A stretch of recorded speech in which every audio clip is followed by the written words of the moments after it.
Good morning mga lods, meron tayo ditong Ford Explorer 2015 model. So tara, samahan niyo ako, change oil natin. So ilalagay ko dyan yung sa taas kung anong model, kung sasakyan, ano filter at ano ginamit yung langis.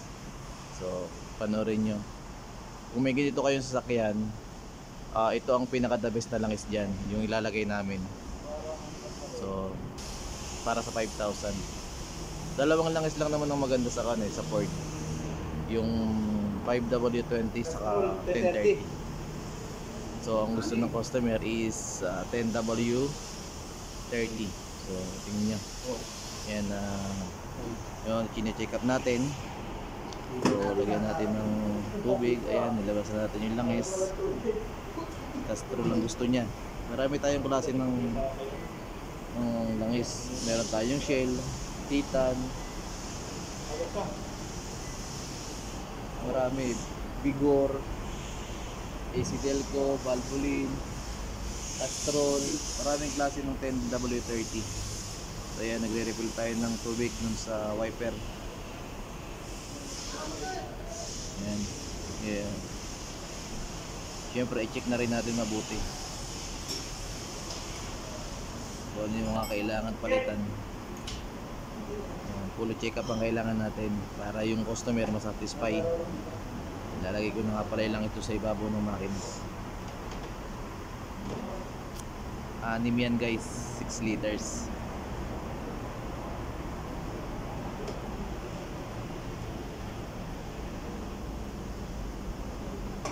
Ayan guys, yung filter nya is M500 sana, kaya lang wala tayong available na M500. So ang nilagay natin is 2133, FL2133. Wala tayong M500 eh. Ayan, inaalok ko yung air filter. Sabi ko wala na, paalitin na. Eh ayaw ng customer kasi driver lang eh. Pag driver kasi, napakahirap alokin yan. Yung maalok kahit sira-sira na. Pero pag Saudi ang customer natin, alam niya yan, palit agad yan kasi siya may-ari. Pag driver eh, hindi natin hawak yung driver. Yun. Wala lang, langis filter. Pero okay pa naman yung sakyan niya. So kahit yan, tataas natin para sa pagtanggal ng drain plug saka oil filter. Yan, itaas na natin. So tinatanggalan ng kasama natin yung drain plug. Ayan.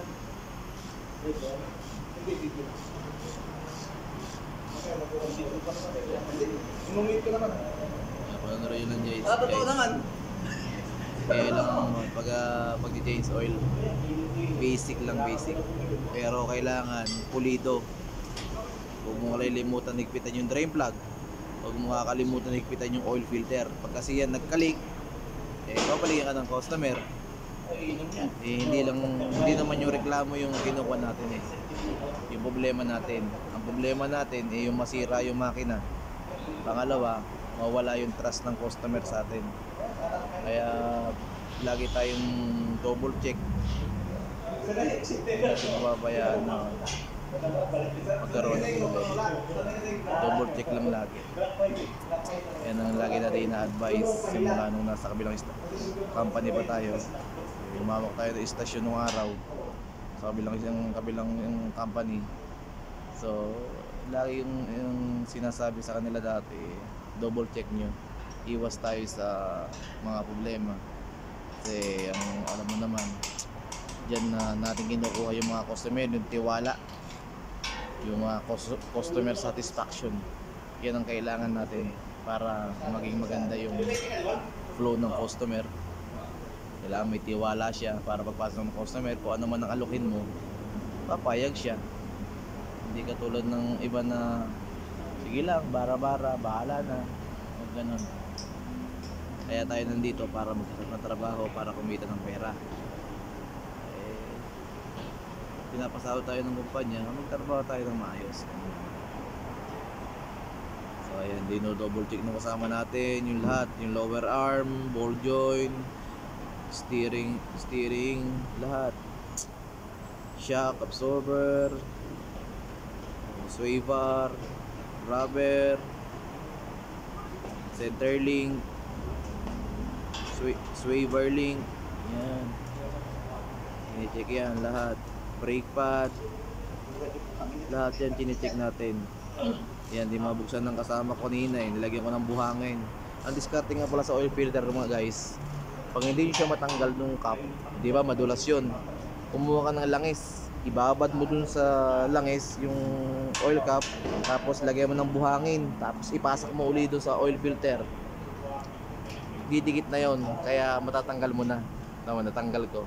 Di yan matanggal ng kasama ko kanina.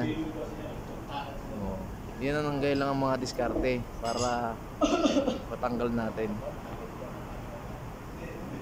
So, ayan, na-drain natin yung langis. Ayan. So, meron tayo dito po. Nilalagay ko yun. Walang note. Guys, napakainit. Tapos wala kaming tubig. Ayan. Puntak ng Para akong dito. lasing. Ayan. Nagbibiro ako yung magkasama. Dadalawa lang kasi pa yung pang umaga. Nakakatatlo na kami. Tapos wala pang tubig dito sa shop. Walang mainom. Napakainit, sobra. Pawis na pawis nga kami dalawa.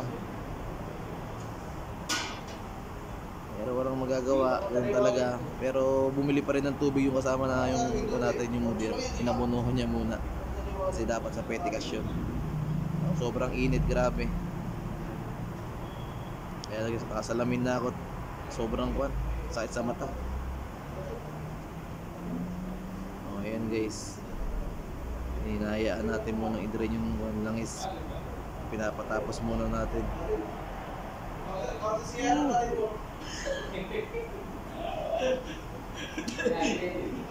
Yung makina niya pang kwan na rin eh. Palitin na rin. Yung alinisin na rin yung makina niya. Kaya lang, kahit anong gawin natin, hindi natin umaalok kasi driver lang. Yun ang mahirap. Pag pinatawag mo naman doon sa model niya, sa may-ari, ayaw naman kasi pagagalitan daw siya. Wala tayo magagawa. Ang gagawin lang natin doon, sulat natin, lagyan natin ng recommendation doon sa papel, sa resibo. Sabihin natin sa customer na next time, kailangan na linisin yung engine mo para hindi magkaroon ng problema. Usually kasi pag nakita mo nang sobrang dami ng langis, iba na yung viscosity niya. Kahit yung medyo magaspang na at meron ng mga metal. Kasi usually pag luma ng sakyan, syempre marami ng metal yan, tapos mga dumi. So magkakaroon ng problema yan doon sa oil pump. So, magkakaroon sa oil pump, yun na. Magkakaroon na ng engine light yung sasakyan mo. Kailangan mo na magpalit. Minsan naman, nagiging cost noon yung vibration. Minsan, pag napalakas na yung vibration, magkakaroon ng ingay yung makina. Yun na, simula. Paktay ka na nun. Sigurado, ubos na ang kayamanan naman nun. Kaya galingan natin guys. Galingan natin mag-advise sa customer. Ayun na, nagpit naman na.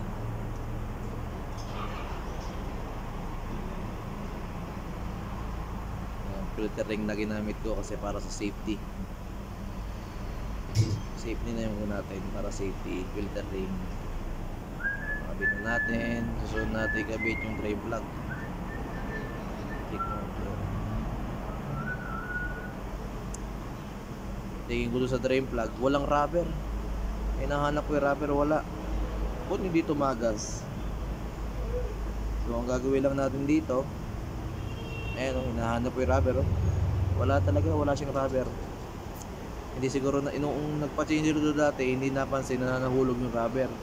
Yun ang mahirap. Ikaw ang lot stats. So, sino sisisihin? O di ikaw. Kaya, ingat. Ayan. So ayan. Kuha natin. Kuha tayo ng Teflon. Teflon lang kuhan dyan. Kasama natin oh. Wala na eh. Oo na kami. Buti nabunuhan ng ang aming supervisor. Ibang lahi. Hindi naman kayo pwede bumili. At pag kami bumili, di naman masuskulian. Sobrang init guys, sobrang Hindi init. na swerte naman sila. Kaya naglalagay natin ng Teflon para hindi tumagas. Wala pala kung grabe. Guys, Teflon lang kailangan. Grabe, init na. Ito na, ini-edit ko na. Ay, narinig na ako. Nag-i-edit kasi ko, ayan, ini-edit ko na ngayon yung video. O, ayan. Nilalagyan natin ng Teflon. Jeez, kailangan natin tamihan yung Teflon para hindi tumagas kasi konting problema lang to tayo ang stats patay tayo niyan, kaya careful with your heart. Hindi ko pawis natin So, ayan guys. Sobrang Sinagat ko init, na ng grabe. Teflon kasi malalim yung drain plug Patay tayo dito. para sa safety niya. Ayan na. Hindi pwede high blood dito, mamamatay ka agad. Ayan. Laging dapat yung ginagawa natin 100%. Huwag tayo nagmamadali guys. Huwag tayo nagmamadali lagi sa ginagawa natin para pulido. Lalo na sa sasakyan yun.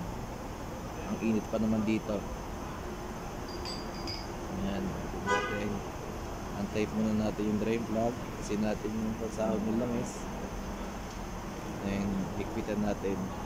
Pag ihigpit ang drain plug lalo na dito sa Ford Explorer 2015, dapat huwag masyadong mahigpit kasi ito alloy, yung parang Honda, nagka-crack. Pag ito nag-crack, patay ka na, palit na agad ng oil pan mo. So dapat walang tansyado mo lang yung paghihigpit. Kasama natin, double check nya kung talagang ganun partner. Pag nigpitan mo, saka kinuha mo yung oil filter, i-check ng partner mo din para for the safety. Ganun tandem dapat na magkasama. So ayan, binaba na natin, tapos na yung pang ilalim, na-check na natin lahat. Lower arm, upper arm, ball joint, lower ball joint, stabilizer, swing arm, rubber, lahat. Center rubber, brake pad, tire, lahat chinik na natin. So all goods naman, kahit 2015 pa siya. Siguro malaga din yung may-ari. So yung air filter lang talaga ayaw. Kaya wala tayong magagawa. Di ang gagawin natin is hanginan. No choice na tayo eh. Ayan. Tuloy natin langis. Oh my God! Parang inaapoy yan. Parang kasi sinusunod ka dito sa Saudi, parang kang nasa impyerno. Ayan. Hindi mo kasalita. Hindi naman naiintindihan. Bakit ganun? Sabi ka, pag nasa Saudi ka, Ayan. May customer ulit kami isa. Papasok. walang Panginoon. Bumubusina. Si Allah. Pero bakit parang sinusunod ka? Ayan guys. May customer na isa. So talino muna natin lang ito. Tapusin natin ito. Susunod isang customer.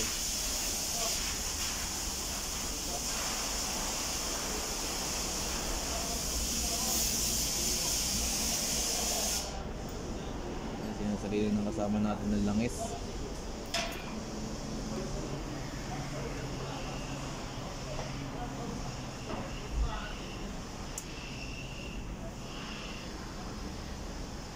Ayan na, binabalik ko na yung air filter. Yung sinasalino ng kasama natin. So napakatigas nga yung ibalik. Pero naibalik naman natin. Pero ang tigas niyang ibalik. Sobrang tigas.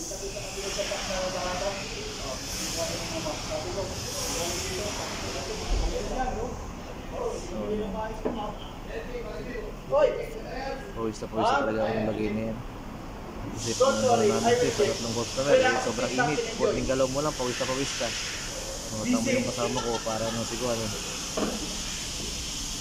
nakatali na sa ulot, sobrang init. Napakataba pa naman itong tao to. Ayos. Ayaw naman. Dito kasi sa Saudi, ang libangan mo dito kain. Wala nga akong makita niyang brand eh. Bakit na laki ka na may nakikita? Wala kang kumain ka ng kumain kasi yun lang lakas mo. Kahirap kasama ng gano'n, ano?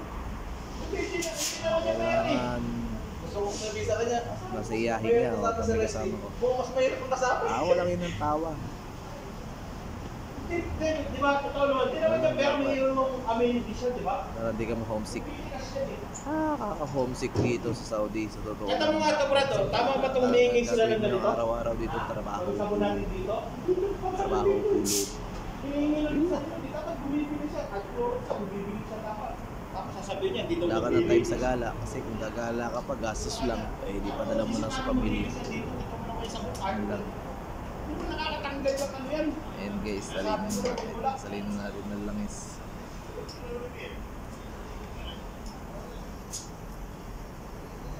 Yung pala reklamo niya sa akin dati. Nung una-una ako dito, hindi ka lang nag-iinis. Meron pa pala isa.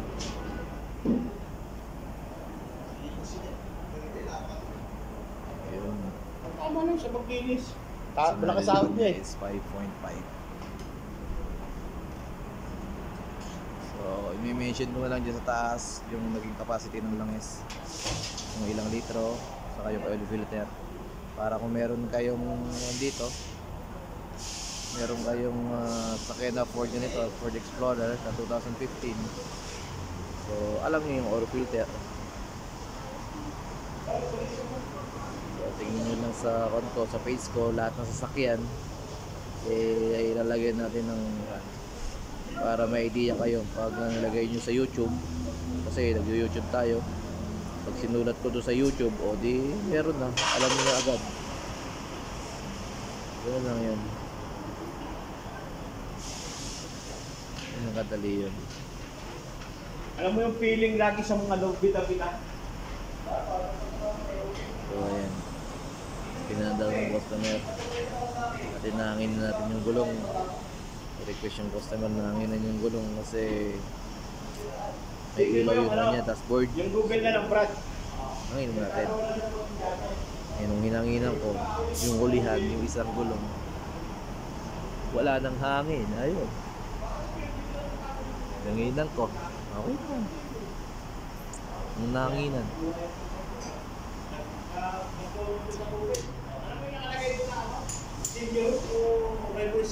Nag-comment siya, pinomment niya sa sarili niya. Tawa na tawa, sinasadya yung mga sinabi ko nga sa customer na may problema yung isa niyang gulong para aware na siya, makapagbulot na siya.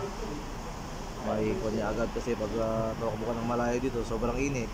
Tapos mapalatan ka sa gitna ng daan, ay nako, parusa yun, sigurado. Eh gusto niya kasi kahit hindi siya kasali, pero pagka siya, hindi ka Parang naman nasa may sasali. impyerno. Ang perno. Hindi ka nga makalabas dyan, no? Yung labas na yan, kita mo naman, no? Iba yung init. By suit. Pero kasi yung mga nagkakaroos na to, alam to, yung mga balat nito, wala talaga yung likod namin, carwash na yan. Tumatagal sila sa init kasi alam mo yung mga balat niya, balat kalabaw niya. Hindi mo makita sa dilim. Hindi kasi kita eh, mga nagkakaroos sa likod. Sa dito. Ibang klase dito, no? Pilad talaga sila, oh. Pero Nigeria kasi kaya ang balat nila talagang solid. Para mo balat ng kalabaw, sanay sila sa ganyang kainitan.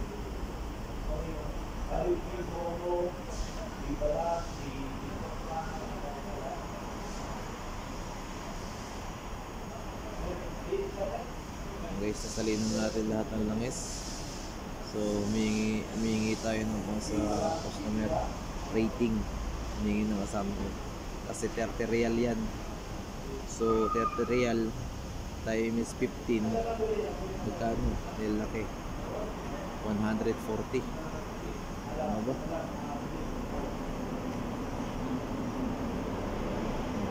143 yan. Bakit? Ay, 150. 10 times 15. Ano ba?